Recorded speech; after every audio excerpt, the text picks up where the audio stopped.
All right, Tesla on the monthly chart, we've had 3 consecutive red months as we have definitely been pulling back. We wick filled, beautiful wick fill, and now we're kind of just hanging around on here. Let's kind of see what's going to happen. We definitely could see some pushback here sometime soon, but the areas I'm going to be watching, if we see continuation on down, is going to be 345 and 338. Those would be the next targets, larger time frame targets that I would be watching.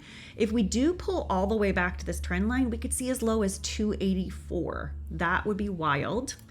Looking at the weekly chart, you can see we've just been consistently heading down for weeks.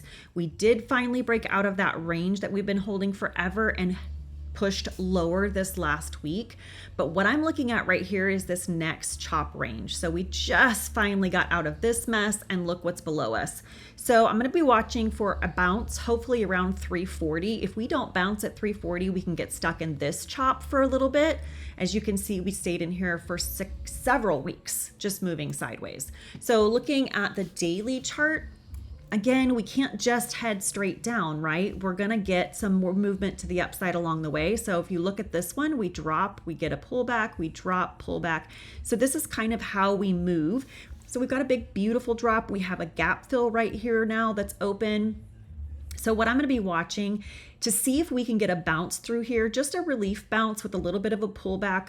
Overall, I'm going to be watching to hold under 395. We could pull all the way back to 395. Targets along the way where I'm going to be looking to see a potential just push up to and then head back down. It would be 374, 382, and 385. So those will be my add spots on the way up for the next drop if we can get one. If we clear 395 and then we get above 400 and then 404 and 414, we could be heading back up.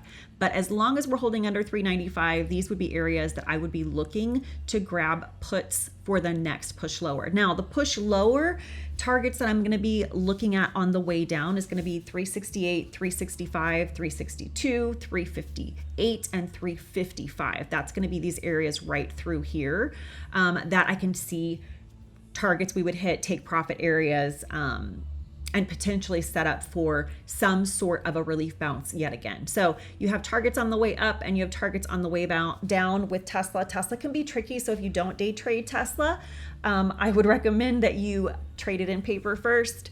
But these are levels I'm watching on the way up for a relief bounce and levels I'm watching on the way down should we get another move. Again, we don't always move a straight line, so we definitely could see a nice relief bounce and head all the way up to this trend line, fill that gap, and then head back down. But let's see what the market shows us.